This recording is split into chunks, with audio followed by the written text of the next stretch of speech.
Según el libro de Enoch, Azael es un demonio atractivo y seductor, que en tiempos remotos convivía con las hijas del hombre. En sus orígenes, fue uno de los líderes de los ángeles que se rebelaron contra Dios. Según cuenta el mito, al principio había 10 órdenes de ángeles, pero la mayoría de los del 10º orden se convirtieron en ángeles caídos, y solo quedaron 9 órdenes de ángeles leales a Dios. Los ángeles del 10º orden, bajo el mando de Azael y Shemyatha, eran llamados Grigori, los vigilantes o los que no duermen, y eran los más próximos a los humanos y hasta tal punto que se mezclaron con ellos, enseñándoles las artes de la civilización y enamorándose de las hijas de Adán. Los vigilantes se unieron a las mujeres mortales, llevando el pecado a la tierra y engendrando una raza bastarda de gigantes conocida como los Nefilim. Azael enseñó a los hombres los fundamentos de la alquimia y la metalurgia, y a las mujeres las artes mágicas y cómo emplear cosméticos y perfumes para seducir a los hombres.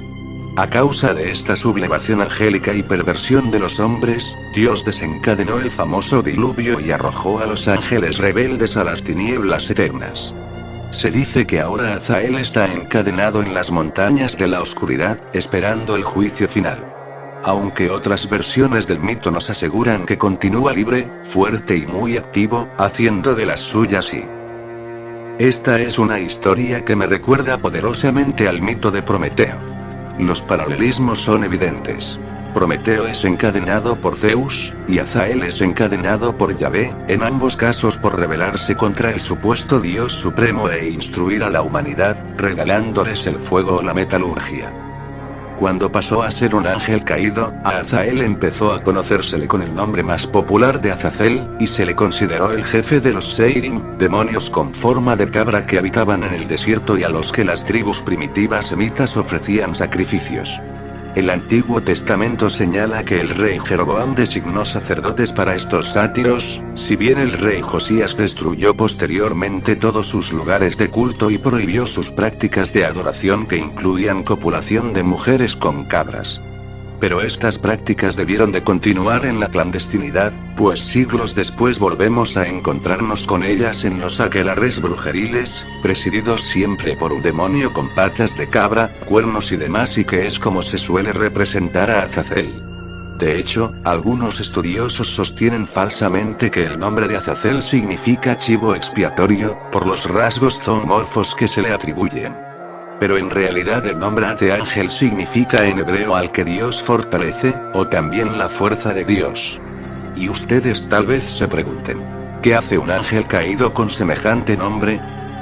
Para responder bien a esta cuestión tenemos que remontarnos al principio y hacernos otra pregunta. ¿Por qué se rebelaron Azael y sus ángeles contra Dios? Esta es la pregunta del millón, pero la explicación que suelen dar los cristianos no suele ser demasiado convincente. De hecho, suena a información dudosa de segunda o tercera mano. En cambio, los herejes por excelencia, los gnósticos, nos dan la clave ante enigma antediluviano en algunos de sus textos. En mi opinión, su versión es mucho más convincente.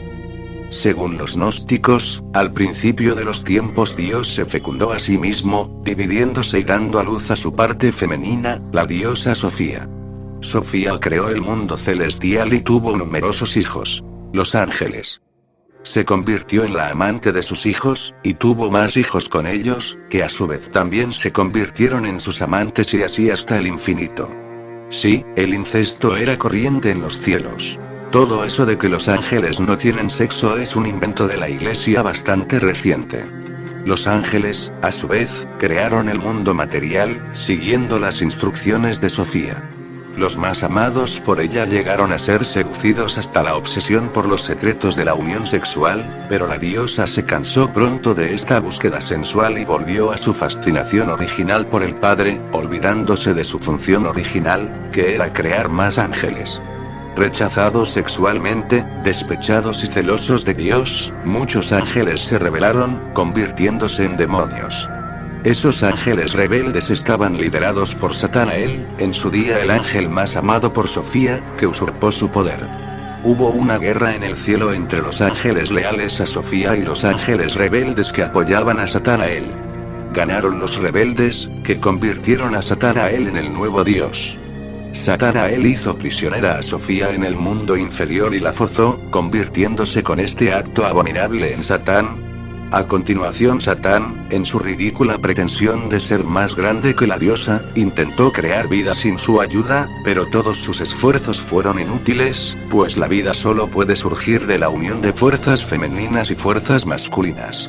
Satán, así, solo consiguió modelar cuerpos sin vida, y se vio obligado a esclavizar las almas de otros seres ya existentes para aprisionarlas en esos cuerpos imperfectos.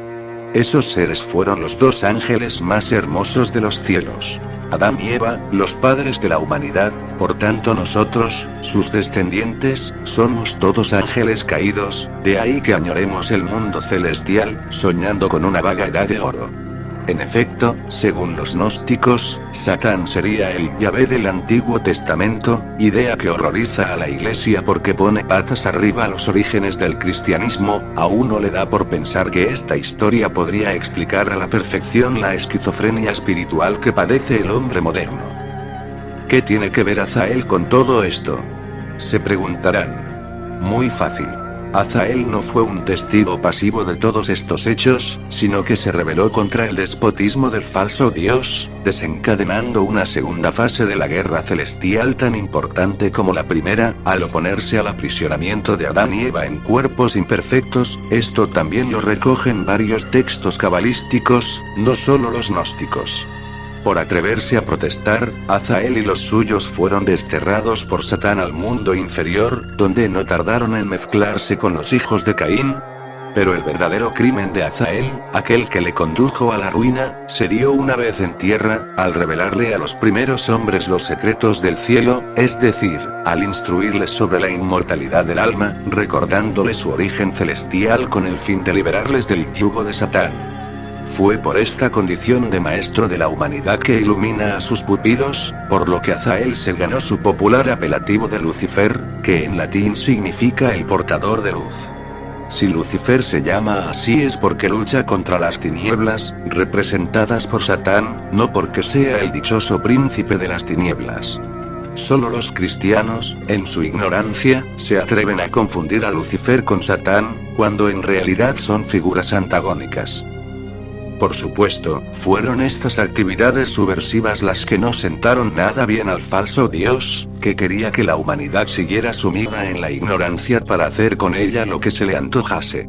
Si Yahvé/Satán mandó castigar a Azael y sus ángeles, fue porque vio amenazado su poder en la tierra. El conocimiento siempre ha sido considerado muy peligroso. Ya ven, este fue el imperdonable crimen de Lucifer. Ya se sabe que la historia la reescriben los vencedores. Pero ¿hasta qué punto fue vencido Azael? ¿Sigue encadenado en las montañas de la oscuridad o campa a sus anchas por el mundo? ¿Y su prole, los Nefilim, realmente murió ahogada en el diluvio? ¿No hubo ningún superviviente? Pues sí, al parecer los hubo.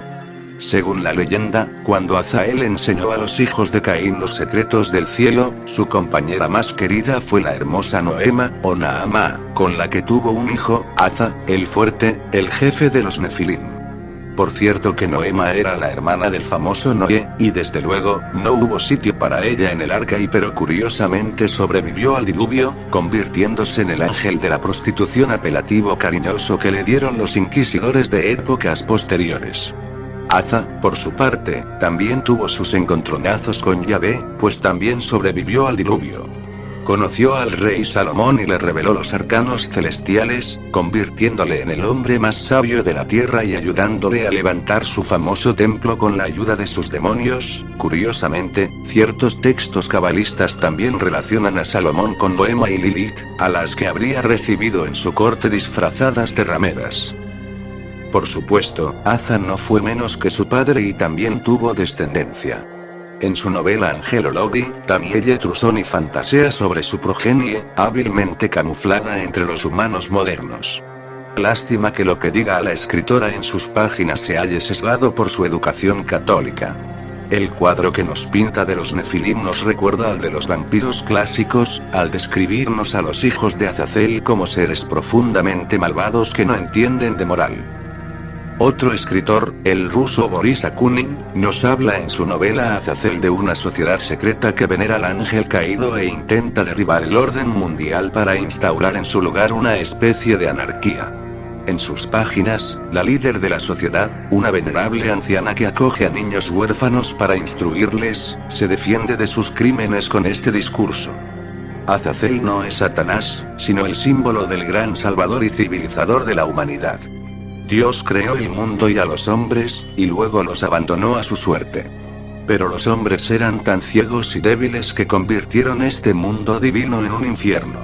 Y, Azazel enseñó al hombre el sentimiento de la propia estima. Está escrito en el libro de Enoch. Y con amor penetró en el alma de los hombres y les descubrió los secretos que solo conocían en los cielos. Fue él quien regaló el espejo a los hombres, o sea, la posibilidad de la memoria y de la comprensión del pasado. Gracias a Azazel, el hombre aprendió todos los oficios y a defender su hogar. Gracias a Azazel, la mujer, que hasta entonces solo había sido una hembra, sumisa y fértil, se convirtió en una criatura con idénticos derechos y con la capacidad de elegir libremente ser hermosa o fea, madre o amazona, dedicar su vida a su familia o a toda la humanidad. Dios se había limitado a repartir las cartas a los hombres. Azazel nos enseñó a jugarlas para conseguir la victoria.